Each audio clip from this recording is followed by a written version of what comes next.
When he's not overseeing his many lucrative endeavors, he's traveling the world, inspiring up-and-coming entrepreneurs across the globe. Personal hero of mine and a man I hold in the highest of respect, Mr. Norm Brodsky. Thank you very much. Good evening, everybody. If you can't hear me, raise your hand. Okay. Now you guys in front can turn around. You have the worst seats in the place. Who's clapping? You can leave the room, sir. Okay. So now, you know, I thought about what I'm going to say tonight, and this is a great audience, and I thought about the first day that I went to college. And it's memorable because it changed my life. The president of the college stood up and he said, look to the left of you and look to the right of you. One of you are not going to make it. I got up and sat next to the dumbest looking guy I could. And you know, I kept that philosophy throughout school.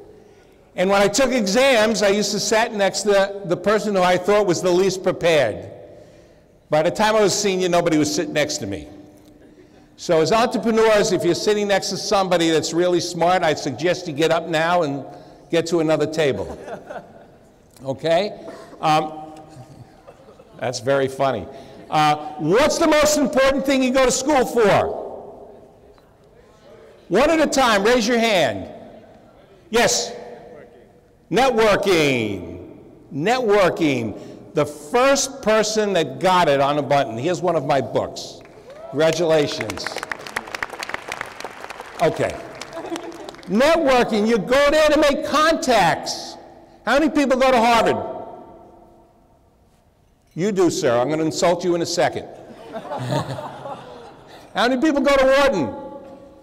Not many. Well, in my business, I have a Harvard MBA and a Wharton top of his class working for me. It doesn't matter where you go to school. What matters the most is the contacts you make when you're there.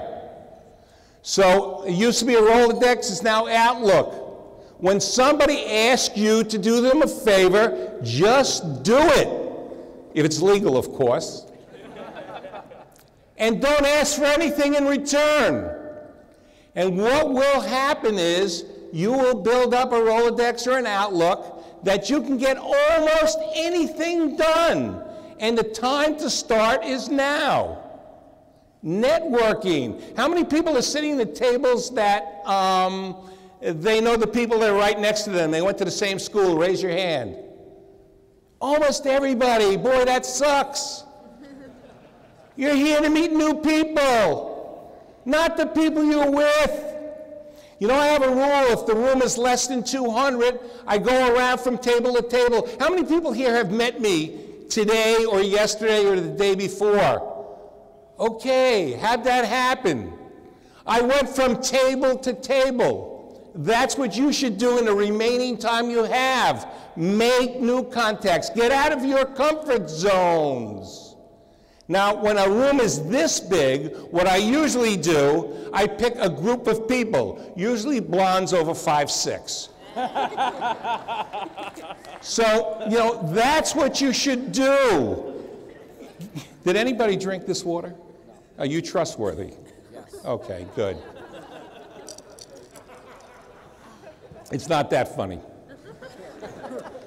Okay, so, how many people in this room are smart? Raise your hand. Come on, don't be shy. Come on, everybody smart? Uh-huh. That's the wrong answer, by the way. Smart people have a problem. I'm smart, I'm really smart. And that's not great. Because smart people have to learn from their own mistakes. Wise people learn from the mistake of others. So it's better to be wise than smart, but I have really bad news for you. As entrepreneurs, you're going to have to learn from your own mistakes. And you're going to have to take responsibility for those mistakes. And I'm going to tell you the first and last major mistake I made. I took a company from 0 to $120 million in 8 years. Really terrific, right? And it was in the 80s, the early 80s, when $120 million was a lot of money. It's still a lot today, but in those days it was a lot more money. And I took it from 8 years, 0 to $120 million, and in 8 months from $120 million to 0. Who's laughing? She is? You're turning her in? You're not laughing. Okay. And what happened was the stock market crashed in 1987. And one of the lines of businesses did work with financial printers, and the financial printing industry went from $1 billion to nothing. I could have blamed the failure on that. It was the advent of fax machines that just came into being in the middle 80s. And that meant less people were doing less deliveries. And so the same number of companies were chasing those deliveries. I could have blamed it on that. And if I would have done that, I would have made the same mistake. I had to figure out what I contributed to that and took responsibility for it. And when I sat down and thought about it, I pledged the assets from one company to another. And I did what all of you are going to do. I overestimated sales and underestimated cost. It's the curse of the entrepreneur. We think it can happen quicker and faster than we do it. And by taking responsibility for those acts, I changed the way I did business. From that day forward, I said, when I got a good business, I'm not going to cripple it with another business. And when I think that I need $50,000 to go into something, I not only take $50,000 put aside, I put aside another 25% or another $12,500. And then when that fails, I go on and look for a new idea. I took responsibilities for my acts. And if you don't take responsibilities, you're destined to fail. And the worst part about failing as an entrepreneur is you're unemployable. You have bad habits. You don't want to listen to anybody. Right? You want to go to work when you want to go to work. And that's the worst thing. So you have to take responsibility for your acts. Now, I'm going to speak a little bit more, but if there's questions, raise your hand. And I do give out rewards for really good questions. And I do embarrass you for bad questions. Okay? It's not that funny. Okay. So taking responsibility for what you have and learn from others. It's really important that you learn from others. You're going to learn things you want to do and things you don't want to do. And I'll give you some examples. I was the guest of the King of Jordan a number of years ago. And they put us in a crown room. And they said, Mr. Brodsky, you stand here second. There were 6 of us. And we got lined up. And as the king came in, he greeted each one of us. And he said to, hi, Mr. Brodsky, how are you? I said, good. He says, you're a businessman from New York, is that right? He took the time to learn about us. Do you do that when you meet people for the first time? I'm not talking about Googling them later. Do it before you meet them. Know what their likes are. Build a relationship. You talk about selling. Selling is building a relationship with people. When you make an appointment to raise money, or when you make an appointment to go in and make a sale, people know why you're there. You don't have to tell them. The object is to start building a relationship, and you start building it early. And then we sat down. You have a question. Bad timing. Just hold on. Let me finish the story, and I'll answer your question. Okay? Are you insulted? Not at all. Good. Okay. Then he said, we spoke for an hour, and he said, I'm sorry, but I have to leave. I have another appointment to go to. He said, let me walk you to your car. A key, first of all, they're his cars, we were his guests, right? We each had our own car with a driver that he supplied us. And as I walked out of the thing, I said, this is amazing. And the minister of protocol says, what's so amazing? I said, the king is walking us to the car? I don't understand. And he looked at me puzzled, and he says, he's doing this as a matter of courtesy. A matter of courtesy. And so today, if you come visit me in my office, or you visit anybody who works for me, we walk you to your car. Really unusual, right? And sometimes we tell them the story about the king. Oh, we always tell them the story about the king, right? And that's what we do. We learn something from him. Yes, sir, you had a question. What do you consider your greatest success since that failure in '87? What do I consider my greatest success? That's a good question. I'm going to give you, should we vote? Should he get a book? Yes. Who said no? Probably somebody. Are you with him? Do you know him? Yeah. I figured as much. Okay, here you go. Okay, so I'll tell you what I consider my greatest success. Remember, I told you I did an introspection of myself, not only from a business standpoint, but from a family standpoint. So, you know, I love business. I can't wait to go to work every day, you know, still today. And so I have 2 daughters, and they're 10 years apart. So during that first phase of my life, I missed my first daughter growing up. By the time she was 12, that occurred. So I swore that I would never, ever do that again. And my second daughter, while she was growing up, I took the time to be with her and go. I was the only father on class trips. So I think my greatest, there's 2 things. That was the first thing from a personal standpoint. The second thing is lots of people lost their jobs from that fiasco and that bankruptcy. And I swore I would never put people's jobs at risk again.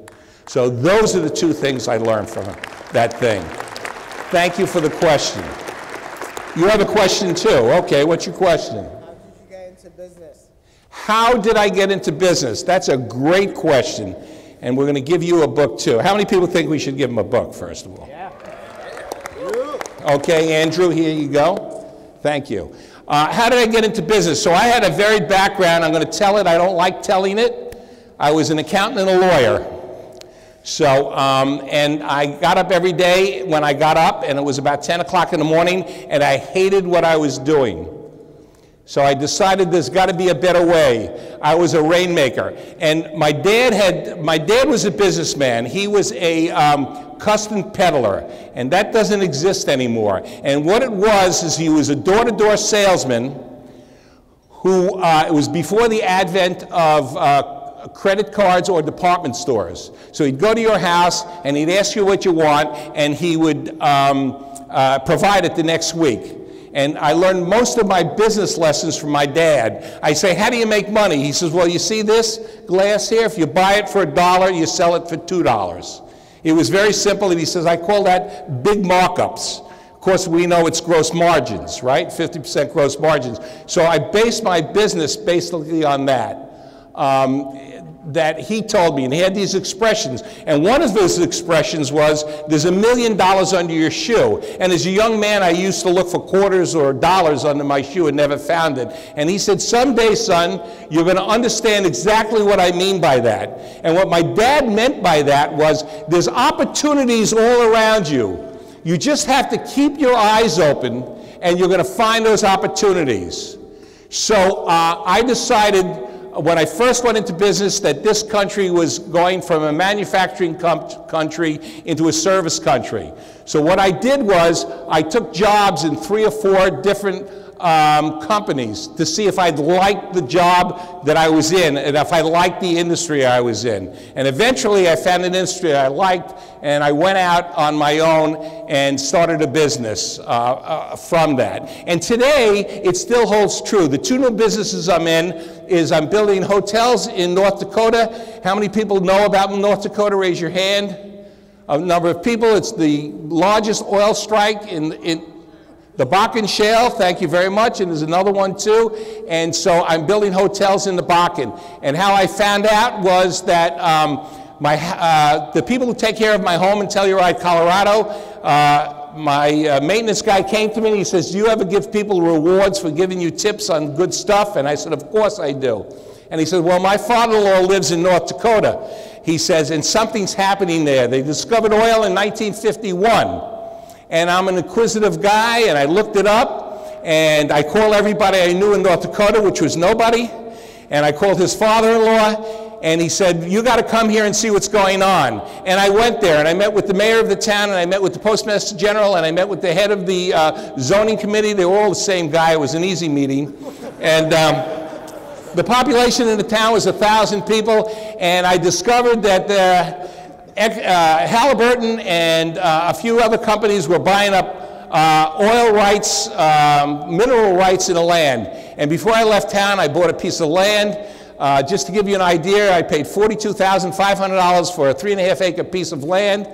And I came home not knowing what I was going to do, and everybody says I'm crazy. Now, when people tell me I'm crazy, I feel so good because it makes me right, you know? Everybody, because you can't let people's thought process do that. And wouldn't you know, 3 months later, front page, New York Times, oil discovery in North Dakota. I got on a plane and went back and bought a like piece of land 30 miles away and paid $250,000 for it. And then how many people watch Kramer on TV? Right, he did a show across the street from my second piece of property, and I flew back to North Dakota and bought a third piece for $400,000 and so on and so forth. And today that hotel, the first one's been open for 14 months. It's 94% occupied at a huge rate. The second one opened 2 months ago. It's also in the high 80s in occupancy, and it'll pick up as time goes on. So how I got it into business was an opportunist. So I'm an opportunist. That's how I got in business. Anybody else have any other questions? You have a question.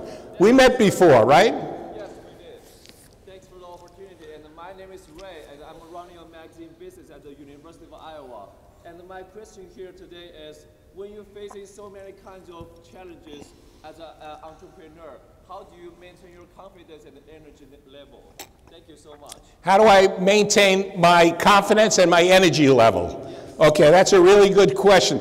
I have a lot of energy. I've had a lot of energy my whole life. And I may look confident, but sometimes I'm scared shitless. But I don't show it. A leader is supposed to be fearless. And most leaders will show that they're fearless, but I have the same emotions that every other human being has. And so therefore, I go home a lot and cry in the bathroom where nobody can see me. But it's true. I mean, you know, the thing is that out of necessity, and I said this before, you know, after I failed, I was unemployable. I couldn't work for anybody else, so I had to go back in. And one of the messages that I'd leave you with is never, never, never, never, never, never, never, never quit. I mean, you know, you have a long life ahead of you, and a lot of things are going to happen to you. And if you choose to be an entrepreneur, you just have to stick it out. And, you know, I say to people all the time, I don't care who gives you advice. If you think that person is smart, you should listen to the advice and think about it, not necessarily take it. In your gut, if you feel something is different or something is right, always go with your gut feeling. Chances are you're going to be more right than an expert.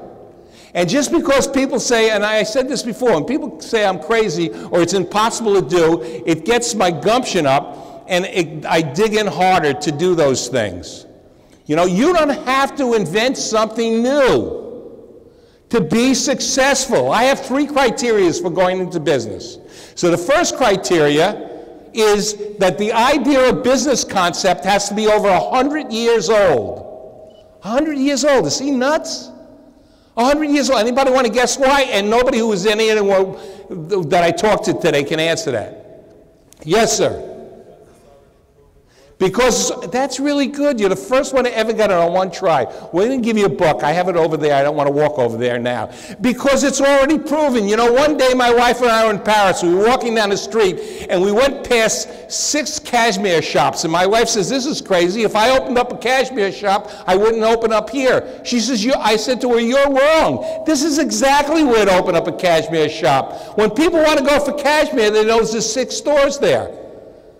And I want to open up a store there. I want to do it better, quicker, order more product, give better service, but that's where I open it up. So if you open up a business that's 100 years old, hotels, 100 years old, right? Transportation, 100 years old, right? Restaurants, 100 years old, right? Second criteria for that is I sit on the edge of technology. I try to find businesses that are antiquated, that haven't updated, that can't compete with me. I opened up a business that I sold in 2008 for $110 million. I went into the box storage business, storing paper business records, right? Everybody was antiquated. I put in this unbelievable computer system. You know where you sign for a FedEx package? I was the beta site before anybody had it, including FedEx. Okay? So my competitors say, oh, we have the same software they have. They didn't. I said, can you have sign? They said, no, we can't do that. It doesn't exist. Right? So I had it before anybody. 100 years old. 1, right? Edge of technology. 2. What's the third one? Anybody want to guess? Third reason I go into business. Separates if you, go ahead. Yeah, and make money, but that's not it. Go ahead. Solve problems, that's not it. Yes, sir. What? Relationship, no, that's not it. Demographics, nope. You guys in the back. Nope. Nope. Nope. Nope. Nope. Nope. Nope.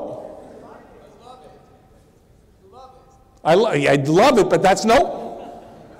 Something you haven't. We'll only take 100 more guesses. There's a demand for it? No, here it is. I find a niche within that business. A niche, something that separates me from everybody else.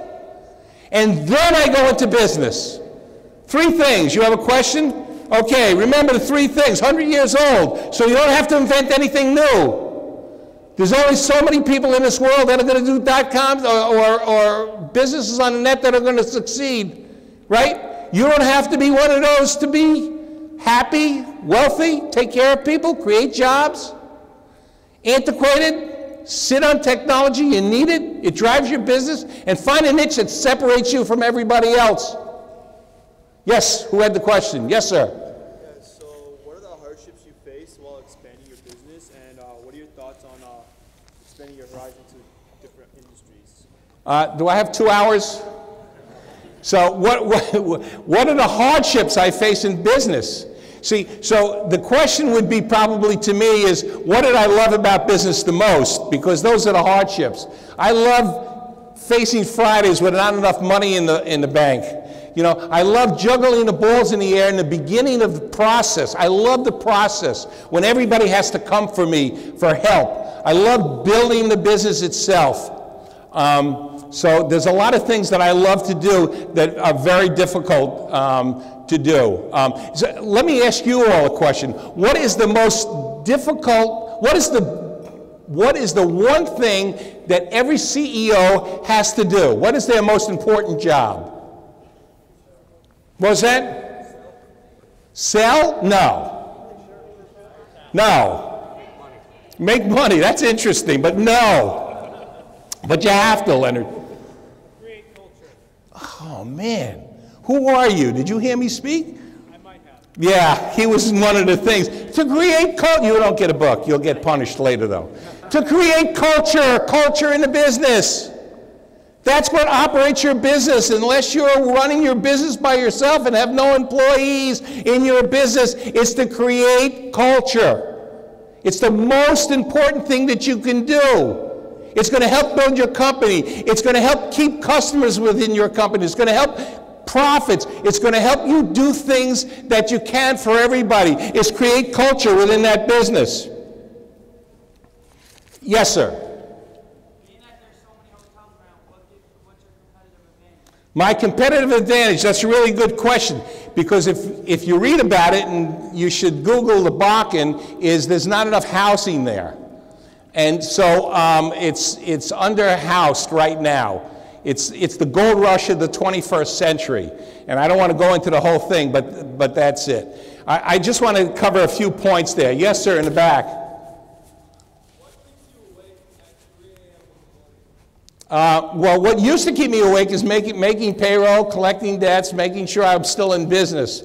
Right now, I sleep like a baby. Nothing keeps me awake. But I don't sleep a lot of hours, and I can't wait to get up for the next day. Today, I run a lot of my businesses on the iPad. If I can't do most of it in the iPad, I'm not sure I would get into it. I just want to, I'll get back to you in a second. I just want to say one thing. Yes, go ahead. So go ahead. What do you have to do to be a compelling leader? What do you have to do to be a compelling leader? So the easy answer is you have to lead. And that may be simplistic, but people, what I mean by that is people watch everything you do. Everything. People who work for you will know if you're a phony or not by what you do. Not necessarily what you do in the office, but what you do in life and what your values are. So most companies today say they're value-driven companies, you know, and they say, oh, we take care of our people, but do they do that? I mean, I can tell you 200 things we did because we believed in doing them. Things that you would never think of doing, like we brought educators in, not to, on our time, and we paid for them, not to educate our force into doing work for us, but how to do the homework with their kids, right? That's caring. So there's a lot of things you can do, both inside your business and outside your business. You'll become a leader. Leader is respect, when people respect you. And they'll respect you when they see what you actually do, not what you say, and not what you tell your customers, or not what you put on your brochures in a leadership ability. There was something I wanted to say, so I just want to tell you. So don't follow the norm. Think outside the box. So how many people here ask me for business cards? Raise your hand. There's a bunch here. Did you get any? No. No. I carry 3 business cards a day. I number them 1, 2, 3. Now, why do I do that? I do that because everybody asks for a business card, right? How many people got other people's business cards? Raise your hand. Okay, now honestly, how many people threw them in the garbage pail or will in the next 48 hours? Come on, don't lie, okay. Okay, so when people ask me for a business card, I tell them, if you want to get a hold of me, just go at Norm Brodsky and ask me for some information, I'll give it to you. That way I know if they're serious. When I network, I don't hand out business cards. I don't do it. Now, I only handed out 2 today. I'm about to hand out the 3rd one, and I have a reason for it. I was in the pitches today, and where's Jake? Jake, stand up. I don't know if Jake was a finalist. I don't think so. Was he a finalist? Anybody know? It's listed. He was not a finalist. Jake, I have bad news for you. You weren't a finalist. So now I just found out. I didn't know this. But your pitch was great. Here's my business card. On the back of my business card is my private cell phone. And if you asked to raise $300,000, is that correct? I will give you the last $50,000, and you can use that as a selling point, but you got to raise the other $250. So here's your thing.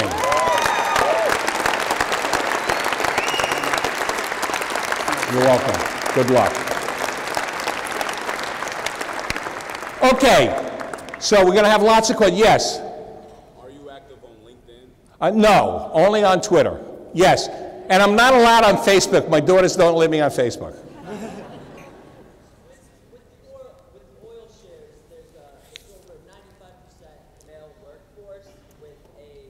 much higher than average medium income with nothing to spend it on. So go with professions that are businesses that have been known forever. What do you think of North Dakota's trying to have the world's oldest profession become legalized in their state to help get rid of this money? What's morality place on your... Well, that's very interesting. So a lot of states have hookers in their state, so I'm not too sure it's going to get passed. But so let's talk about morality is very high on the list of things I'm going to do. And creating jobs is also very high on the list of things I have to do. So the Bakken oil shale, they will come to their senses. I don't know about the percentage of men that work there, but it's a very huge percentage of men that work there, and there's a huge housing shortage. So we're supplying the housing shortage. So if you ask me a personal question, would I let hookers in my hotel, the answer is no, I won't, okay, in the hotel. So that's the only thing I can tell you. So if they pass laws and have brothels there, I don't know as much I can do about it. Yes, sir? Okay, that's a really good question, and I have 2 books like you are getting the second one. So 6 months ago, I was at a Jagger concert. How many people like Mick Jagger? Right? Okay, so I was at a Jagger concert with my wife, and we were standing up because you can't sit down in a Jagger concert, and all of a sudden she sees me sitting down, and she says to me, "Why are you sitting down? Are you okay?" I said, "I just had an epiphany. Mick Jagger and I are the exact same age.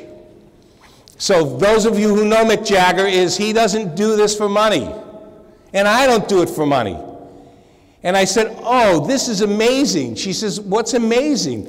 His drummer, everybody's been with him for 50 years. I said, "Yeah, but he's the one out there. He's the cheerleader out there. He's the guy who has passion. He's passionate." And I just discovered that day, it's a true story, I wrote about it about 4 or 5 months ago in Inc. magazine, is that what drives me is passion. I love it.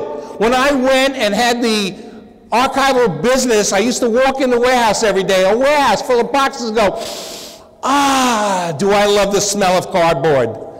You know, it's passion that drives you. And I'm not talking about enthusiasm, I'm talking about passion. And if you don't have that passion, it's going to be harder for you to do this. Passion. Remember this, you're at work more than you're at home in most cases. And if you have that passion, you're going to love everything you do. And I just want to sum up a few things here.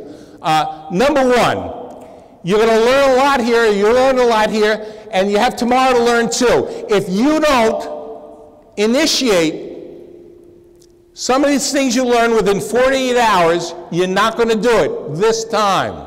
So if you heard some good ideas tonight, yesterday, today, tomorrow, you have 48 hours after you leave here to initiate that. And the second thing I want to leave you with is Maslow, powerful guy, and his quote is, "Think of business not as a way of making a living, but as a way of making a life." Good luck to everybody. Thank you.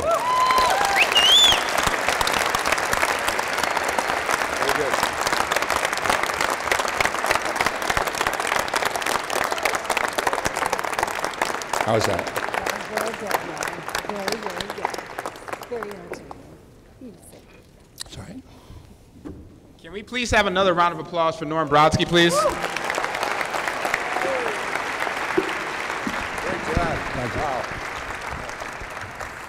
Really quick, that was you know, if you guys were really paying attention, that was like an MBA in that speech. Quick, someone shout out something that they picked up from that speech. Anybody?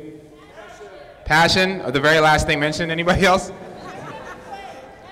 Oh, you are good. Never quit. Anybody else? Find your niche. Okay. Take care of your people. Gotta work really hard to get his business card. Gotta work really hard to get his business card. Awesome. You guys are paying attention? Show of hands. How many people took notes during that? Okay. That's not everybody. So if you guys remember what we said earlier, in life you don't get what you are, you get who you become. I recorded that on my iPad. I have an MBA on my iPad now. So guys, when you get this opportunity, you got to make sure you make the most of it. So I'm going to bring up Dr. Jerry, and he's going to proceed with the Hall of Fame induction. All right. Mr. Brodsky, do you think Mr. Brodsky is worthy of being inducted into our CEO Hall of Fame?